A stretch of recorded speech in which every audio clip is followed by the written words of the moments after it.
Kita ini semua tahu Jokowi ini brengsek melakukan satu tindakan politik yang ugal-ugalan. Yang kalimat halusnya dia mengatakan cawe-cawe dalam bahasa Jawa. Bahasa orang kesadaran politik di ruang publik, cawe-cawe itu brengsek, bajingan, tolol kan. Bahwa Jokowi mengarahkan semua aparat, tentara, polisi, oknum-oknum yang tersedia untuk melayani bocah istana dengan pendekatan mencuri suara rakyat. Apa yang terjadi sekarang ini? Gibran ini sudah tidak legitimate ya. Dia sudah cacat hukum ya. Ini barang busuk ya. Hasil kan bahasa halus pemilu curang. Kalau bahasa rakyat, bahasa saya itu kan mencuri suara rakyat. Oke. Karena curang ini kan multitafsir. Apa yang dilakukan Jokowi dengan pengarahan oknum-oknum aparat di dalam lingkaran kekuasaan sampai ke jaringan bawah, ini kan proyek mencuri suara rakyat. Untuk siapa? Dipersembahkan kepada putra presiden. Ya kan? Cara mencuri dengan menggunakan fasilitas negara demi kepentingan seorang anak. Dinasti politik atau nepotisme. Nah, kalau dimensi ini sudah terang dan jelas dilihat oleh rakyat.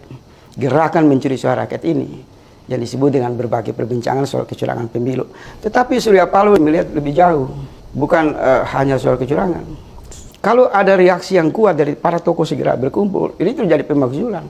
Karena suaranya udah kuat. Sekarang saya mau tanya abang, kita ini semua tahu Jokowi ini brengsek melakukan satu tindakan politik yang ugal-ugalan. Yang kalimat halusnya dia mengatakan cawe-cawe dalam bahasa Jawa. Bahasa orang kesadaran politik di ruang publik, cawe-cawe itu brengsek, bajingan, tolol kan? Karena menyimpan dari konstitusi. Ketika dia menguasai kekuasaan, melakukan berbagai kecurangan, saya mau tanya abang, apa cara untuk menghentikan?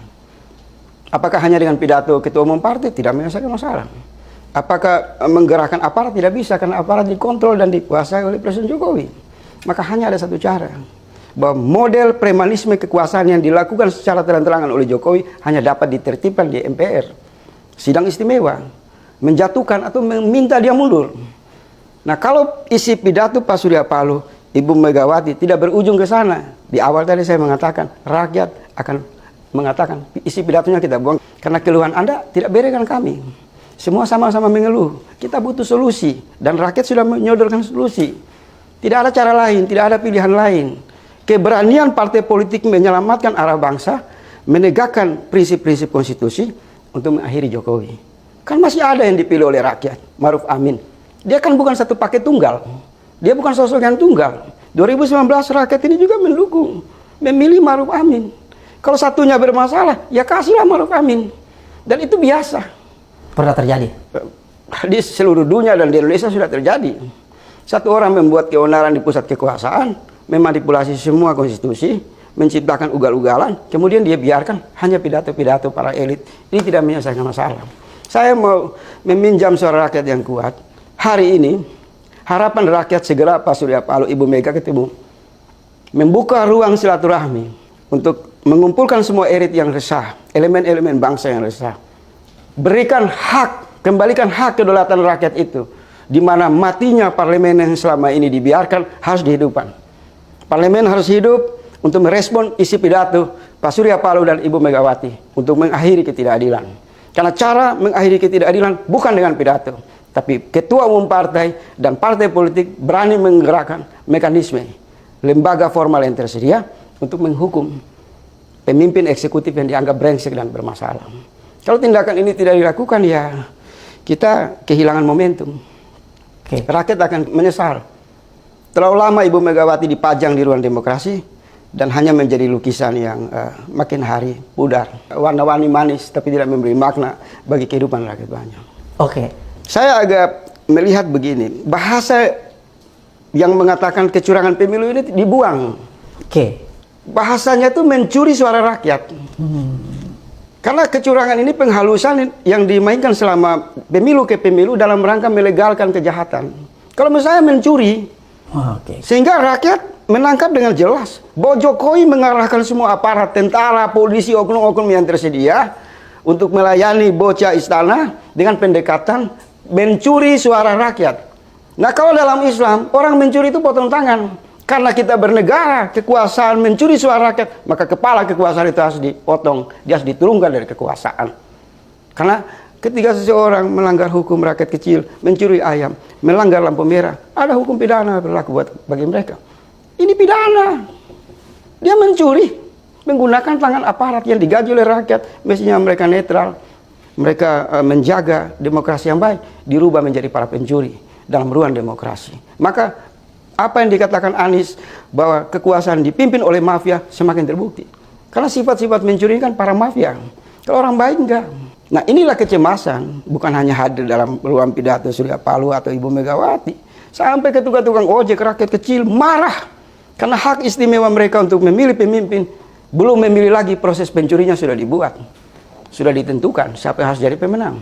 Maka orang-orang terbaik yang diusung oleh PDIP, Nasdem, saya kira untuk menyelamatkan jalan bernegara dan sekaligus menertibkan dan memastikan keadaban berdemokrasi, maka solusi untuk mengatakan Jokowi lengser, mundur dengan mekanisme yang tersedia segera diproses. Dan satu orang aja dibuat keonaran. Ini gila ini kita bernegara. Satu orang mondar-mandir bikin sebuah drama-drama, manuver-manuver, dan semua orang menyiapkan teks pidato untuk menjawab. Ini tidak menyelesaikan masalah. Berarti kalau Bung Faisal melihat apa yang terjadi sekarang ini, Gibran ini sudah tidak legitimate ya. Dia sudah cacat hukum ya. Ini barang busuk. Bukan hasil produk kesepakatan peradaban sebuah partai politik. Dia mendapat tiket karena pamannya. Ini bacaan publik, ilegal. Kalau ada illegal logging, ini ilegal putra mahkota presiden. Iya kan? Itu fakta. Karena paman pukul palu keluar hasilnya ponakan nekat calon wakil presiden dan oknum aparat digerakkan untuk memasang baleho. Dan itu di permukaan. Semua dimensi kecurangan ini, Abang, kalau Jokowi dugaan ya tidak memiliki logistik yang besar, tidak mungkin bisa dioperasikan secara rapi. Jadi tidak ada cara. Dari mana sumber logistik? Ya kebocoran-kebocoran, transaksi-transaksi tambang, mineral dan lain-lain. Ini kan semua berpotensi. Dimungkinkan kekuasaannya ugal-ugalan itu bisa merampok secara bebas. Apalagi kita pernah melewati hampir 2 tahun lebih COVID. Ada suara yang berkembang di ruang publik. Harus diaudit. Ada dugaan 1.600 triliun hilang. Belum lagi kita akan membaca belakangan ini arus transaksi Indonesia dan China ini kan 17.000 triliun. Menguntungkan dari utang piutang dan lain-lain. Semua potensi itu makin terang. Jadi menurut saya kita fokus saja. Suara kita sudah diwakili oleh Bang Surya dan Ibu Megawati. Kita berterima kasih masih ada para tokoh-tokoh partai yang tadinya berada di lingkaran kekuasaan kemudian mendapatkan hidayah politik mau bersama rakyat untuk memperjuangkan hati nurani keadilan. Maka rakyat berharap kehadiran Pak Surya dan Ibu Mega mengajak partai-partai yang tersedia dalam koalisi segera menghidupkan otoritas pengawasan di DPR untuk segera memanggil Presiden Jokowi. Mengapa kamu membuat negara ini sebagai organisasi untuk mencuri suara rakyat demi melanggengkan kekuasaan Prabowo dan anakmu? Ini kejahatan luar biasa, jauh lebih hina dari para pencuri ayam di kampung-kampung. Karena pencurian ini dilakukan dengan atribut, dengan pangkat, dengan pidato-pidato di istana. Hina dina, mencuri suara rakyat itu sangat hina di depan Allah, di depan seluruh manusia. Maka kelas pencuri di level seperti ini harus dihukum lewat mekanisme politik yang tersedia. Konstitusi harus hadir di MPR, memotong rantai kejahatan ini. Kalau tidak, maka negara bisa mengarah kepada disintegrasi. Karena ingat, kita mengeluarkan ratusan triliun untuk pemilu. Tujuannya satu. Selain menghadirkan pemimpin yang baik, dia mempersembahkan peradaban, demokrasi, dan menjadi perekat persatuan nasional. Tetapi ketika presiden terlibat mengarahkan oknum-oknum penegak hukum, aparat, untuk melakukan mencuri suara rakyat, maka sebenarnya tentara, polisi, dan presiden yang terlibat sementara mengarah kepada ancaman perpecahan nasional. Mereka ikut melakukan disintegrasi. Ini lebih jauh dari kejahatannya dari separatisme di Papua atau separatisme di Kalimantan. Karena separatisme itu kan terbatas. Esensinya sama, disintegrasi. Karena di pikiran rakyat itu satu, pemilu untuk memperkuat persatuan nasional. Kenapa berubah menjadi kawanan para bandit mencuri suara untuk membuat Indonesia pecah? Berarti ini masuk dimensi disintegrasi dengan menggunakan aparat penegak hukum, aparat keamanan. Ini ancaman serius. Jadi saya bisa merasakan Pak Surya Paloh, Ibu Megawati, dan seluruh para ketua umum partai. Bahkan mungkin Golkar, PAN itu juga tergoncang. Cuma mereka kan menunggu-nunggu. Kalau benar terjadi gabungan kekuatan partai pendukung Amin dan Ganjar ini punya kesadaran sama, pasti mereka lompat, Bang. Berarti kalau begitu Bung Faisal ingin katakan situasi sekarang seperti situasi tahun 1998 ya? Itu lebih bahaya. Lebih bahaya karena kalau 98 itu kan kediktatoran itu berlangsung pada puncak ujungnya usia Pak Harto yang sudah tua, kemudian lengser. Sudah 32 tahun berkuasa. 30 tahun. Ini kan 10 tahun berkuasa dengan modus mencuri suara, yang boleh bahasa Ibu Megawati, pemilu curang mau diulangi, itu kan adresnya adalah 2014-2019. Maka kalau dia masih tahap yang ketiga 2024 ini, udahlah, ini bukan lagi Republik Indonesia, Republik para maling pencuri suara rakyat. Jadi ini satu kejahatan luar biasa. Kalau kita lihat dari perspektif keislaman, para nabi diutus untuk menegakkan keadilan, itu untuk memberantas salah satunya masalah perilaku mencuri. Nabi-nabi diutus untuk itu. Banyak ayat-ayat hadis-hadis yang melarang jangan mengambil yang bukan hak. Ini terang-terang diumumkan, saya akan intervensi, saya akan cawe-cawe. Dan menggunakan tangan pamannya secara brengsek di MK untuk meloloskan anaknya. Semua ini konfigurasi jahat. Satu panorama gelap, menyesatkan, jauh dari amanah dan konstitusi kita bernegara.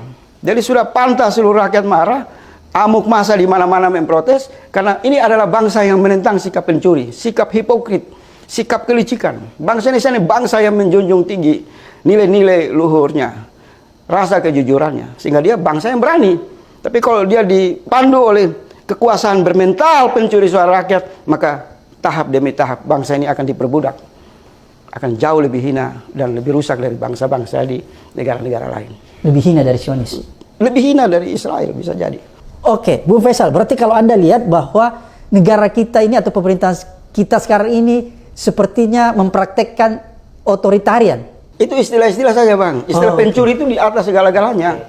Jadi istilah diktator, otoriter, totaliter, ini istilah-istilah yang halus. Yang paling abadi dalam sejarah peradaban umat manusia. Satu kata, Bang. Mencuri, pencuri itu menjadi musuh peradaban. Musuh semua agama. Jadi kalau kita melihat sekarang kejahatan Israel yang begitu nekat membantai orang-orang sipil di Palestina, itu dasarnya kan dia mencuri tanah bangsa Palestina. Berawal dari mencuri tanah bangsa Palestina. Di negara ini apa yang dilakukan Jokowi sama. Mencuri suara rakyat untuk melanggengkan, mencuri sumber kekayaan alam, mencuri sumber-sumber ekonomi, mencuri hak-hak rakyat. Ujungnya akan ke sana. Jadi ketiga hak rakyat yang disebut suara, harta yang sangat berguna, sangat penting bagi rakyat, dicuri oleh Jokowi, tidak berhenti pada dimensi itu. Pencurian itu akan menjadi watak berkelanjutan, akan mencuri dalam bentuk kebijakan-kebijakan yang tidak pro kepada kehidupan rakyat banyak. Jadi saya mau tegas saja, kalau Presiden sudah menunjukkan perilaku mencuri suara rakyat seperti ini, jawabannya satu. Kita mohon partai-partai ini menggunakan hati nurani, hidupkan mesin pengawasan DPR, segera panggil Presiden, gelar sidang istimewa, copot Jokowi. Jangan satu orang ini kemudian menyandra seluruh kehidupan banyak orang, membuat gaduh dan dia merasa perkasa. Saya pribadi nggak takut dia. Saya orang beriman. Jadi kalau ada masih mengaku orang beriman, masih berpolitik, takut berbicara kebenaran, tidak usah kamu beragama. Keimanan sangat menentang kita, melarang kita mengambil yang bukan haknya. Mencuri. Jadi istilah-istilah itu, Bang, saya koreksi, maaf. Saya tidak tertarik dengan istilah pemilu curang. Mencuri suara rakyat. Karena kalau curang ini kan sesuatu multitafsir. Orang kedip mata bisa curang. Salah sedikit pidato salah dianggap simbol untuk menggiring suara. Tidak jelas. Oke, berarti kalau begitu Bung Faisal ingin katakan bahwa situasi sekarang ini tidak bisa lagi ditolerir? Tidak bisa. Di mana-mana semua para tokoh sudah berkumpul. Lintas NU. Kemarin kita lihat di Rembang. Ya. Kita lihat lagi di Indonesia Timur, di Sumatera. Semua pergerakan kesadaran nurani itu terbentuk. Dan di tengah situasi itu muncul partai besar seperti PDIP dan Nasdem yang selama ini kan berada dalam lingkaran kekuasaan Jokowi. Mereka keluar dan mereka mengatakan, terlihat seolah-olah minyak dan air. Mereka tidak mau ikut-ikutan di dalam gaya model politik premanisme mencuri suara rakyat. Nah, jadi kita tidak usah lagi berdebat, Bang. Kunci itu ada di meja Ibu Mega, solusi itu ada di meja Bapak Surya Paloh, Ketua Umum PKS, PKB, partai-partai yang masih memiliki kesadaran, segera bertemu, minum kopi, cafe morning, dan mengatakan, perilaku kekuasaan ini harus dihentikan. Sehingga menjawab semua keresahan rakyat.